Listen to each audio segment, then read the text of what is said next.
Le bonheur et la joie dans la conception juive. Le monde n'est pas souvent ce qu'il paraît. On pense souvent à un ordinateur. Quand on appuie sur une lettre du clavier, en réalité on appuie sur une série d'impulsions électriques. Et la lettre n'est que le résultat d'une combinaison d'oscillations à plus ou moins haute fréquence. De la même façon, le monde est réel, mais sa réalité reflète une forme moins diffuse et moins matérielle de la réalité physique. Nos sages nous disent que chaque élément du monde est une combinaison de lumière et d'ombre, et que Olam, qui signifie en hébreu le monde, est également caché. Le monde est par essence un lieu où Dieu se cache, où il masque sa propre projection. Tout comme chaque degré d'ombre sur le négatif de la pellicule produit diverses formes, ainsi chaque élément du monde est un autre type d'ombre de Dieu émanant de la lumière infinie de Or Ein Sof. Aussi l'ombre dans ce monde est un produit de la lumière, et le but de la vie est de découvrir où Dieu se cache. Mais pourquoi Dieu se cache-t-il ? Les sages disent afin de nous procurer le libre arbitre pour donner à l'homme la possibilité soit de ne voir que l'ombre, soit de percevoir la lumière située derrière elle. Le défi qui nous offre la possibilité de découvrir Dieu nous donne le goût à notre découverte. Le monde, il faut s'en souvenir, le Olam, n'est qu'un réi, n'est qu'un miroir. Afin de s'y retrouver, au lieu de fuir et d'échapper à soi-même, il faut d'abord apprendre à se connaître, sous peine de ne pas se reconnaître dans le miroir. Se connaître, c'est d'abord connaître l'image divine qui est en soi. Elle est cachée dans les recoins du cœur. C'est en étudiant la Bible, le Talmud, qui sont la carte d'identité du Créateur, qu'il est possible de reconnaître comme soi-même, nous sommes un participant du divin reflété dans la Bible. C'est en nous tournant ensuite vers le miroir, le monde, que nous y découvrirons alors notre propre image dotée d'un sens. Chaque aspect du monde physique est un coffre à trésors qui recèle quelques gouttes de la connaissance de Dieu. Les lois divines sont le mode de connaissance et de la révélation de Dieu dans le monde de l'action. Voyez, dit Dieu, je vous propose en ce jour d'une part la bénédiction, la malédiction de l'autre. La bénédiction quand vous obéirez au commandement de Dieu que je vous impose aujourd'hui. Deutéronome 11, 26. La première erreur que nous commettons, c'est celle de confondre plaisir et bonheur. Or, ils ne sont pas synonymes. Plaisir ou bonheur, quel destin pour l'homme ? Est-ce que nous sommes heureux ou bien simplement satisfaits de ce que le monde nous offre à l'heure actuelle ? On peut se sentir très heureux parce que momentanément comblé, parce que cette satisfaction est liée au plaisir immédiat que l'on ne peut pas appeler bonheur. Car le plaisir procède d'événements extérieurs et conjoncturels. Il vient promptement, il se rassasie et il se dégoûte. Le bonheur, lui, correspond à la structure authentique du sujet. Est heureux celui qui vit en accord avec sa nature profonde, conformément aux dispositions qui relèvent de l'essentiel. Le bonheur n'est jamais donné. Il résulte d'un travail de différenciation et de distinction de l'homme. Ne pas accepter tous les penchants comme relevant du noyau dur du moi, répondre présent à toutes les inclinations, c'est se condamner à la dispersion.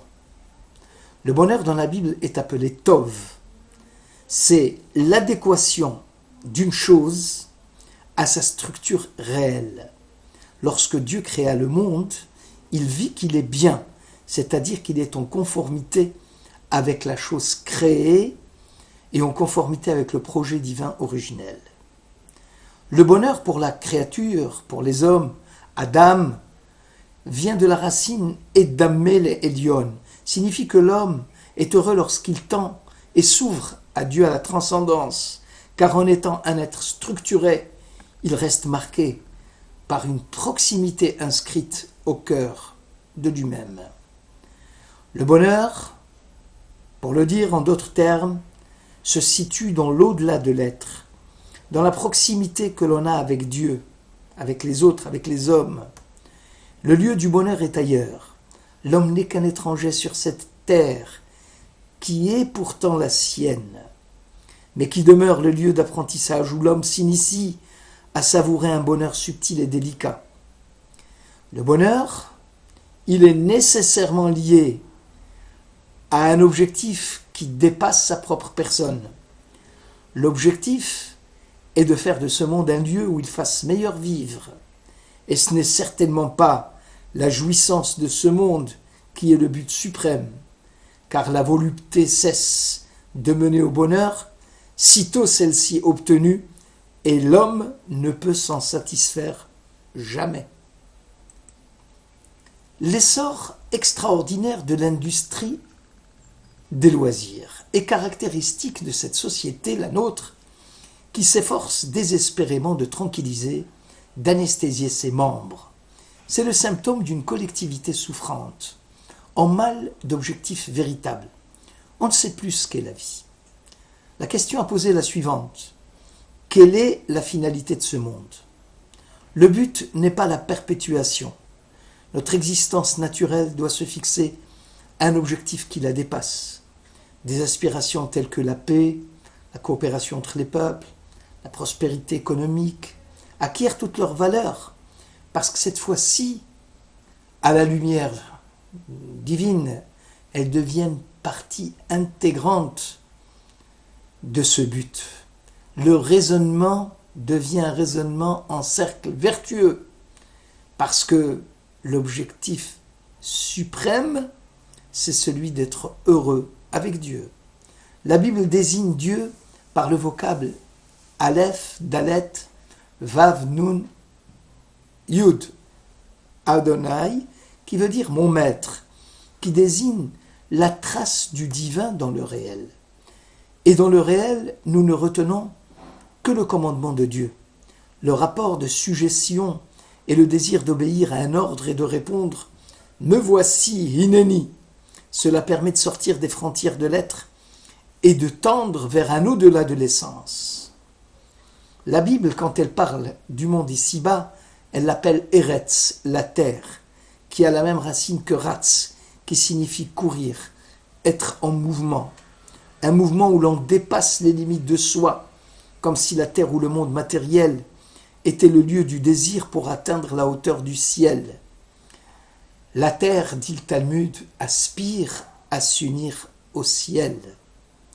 L'obéissance à Dieu, elle, libère le sujet des limites de son propre être et le fait participer à la volonté infinie du Créateur. L'obéissance à Dieu génère la joie qui devient l'exaspération du bonheur généré par un sentiment d'expansion de la personne hors de ses propres limites. Prenons le cas du mariage ou la naissance d'un enfant. Ils sont l'occasion de joie et de bonheur, car ils sont l'expression du débordement d'une existence qui s'étend au-delà de ses limites, puisque les enfants permettent de braver les limites du temps et la finitude de l'être. Tout se passe comme si le sujet était joyeux quand il débordait les limites de sa propre existence, et malheureux quand il était confiné dans le cadre étouffant de celle-ci. Atteindre le bonheur signifie finalement vaincre la contingence. L'homme n'est pas dans ce monde par hasard, c'est entendre le caractère nécessaire de la place de l'homme dans le monde. L'homme heureux est celui pour qui sa place dans ce monde lui semble répondre à un besoin impérieux. Être heureux, c'est sentir pleinement vivre. Pour cela, on doit intensifier la présence du bonheur dans l'être. Vivre une vie authentique tient à la qualité et à l'intensité de l'existence elle-même. Finalement, on l'aura compris que le bonheur, c'est dans le partage. C'est lorsqu'on se connecte avec les autres. C'est cette capacité de générosité de sortir de soi-même.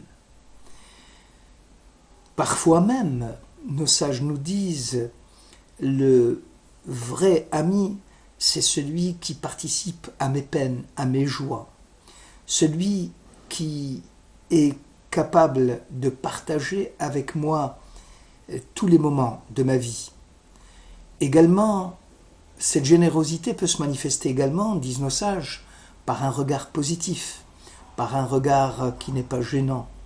Et c'est ainsi, par exemple, que le Talmud, qui rapporte une citation de la Bible, dit que Tov Aïn Hu Yevorach, ki natan milachmo ladal. Seul celui qui a un bon œil, c'est lui qui sera béni, parce qu'il aura partagé son pain avec le pauvre. Cette générosité qui s'exprime dans cette disponibilité à partager, à donner aux autres par un regard bienfaisant, c'est cela aussi qui génère le bonheur. C'est ce regard clément et qui positive, qui rend l'autre moins gênant, celui qui est plus démuni. Mais le bonheur, c'est aussi cette sociabilité, c'est-à-dire dépasser le cadre de sa famille pour s'ouvrir également aux autres, partager avec les autres, instaurer la notion de partage avec l'ensemble des gens de son quartier, plus loin même avec les gens de sa ville ou même de l'état dans lequel on vit. Et c'est cette poursuite de cette chose qui permet de sortir de sa tour d'ivoire, de ne plus vivre dans un monde en huis clos qui est source de malheur. Cette sociabilité qui permet à l'homme d'avoir une source de bénédiction, parfois même un voisin, et qui constitue aussi, si on ne prend pas attention, une source de nos malheurs, parce que l'influence du voisin, du frère, également des amis, peut être aussi difficile. Enfin, le bonheur, c'est s'arracher du présent, de son ego, de ne pas vivre uniquement une relation avec soi-même, mais de penser qu'on peut réagir plus fort lorsqu'on s'arrache du diktat de l'immédiat, lorsqu'on regarde un peu plus loin. Bref, lorsqu'on a un bon cœur, disent nos sages, Levtov, parce que ce mouvement de la pompe aspirante et donnante, ça veut dire on rejoint les autres, ça veut dire aussi qu'on n'est plus dans un rapport uniquement du donnant, mais c'est un rapport émotionnel, on partage ce que l'on ressent, on rejoint les autres deviennent un lieu d'accueil, et c'est toujours au niveau du partage. Et le cœur symbolise justement cette compréhension humaine qui permet de nous conduire, de nous dicter quels sont nos comportements à avoir dans tous les domaines. D'ailleurs, le Talmud raconte qu'il y avait 2 clowns qui avaient droit au monde futur.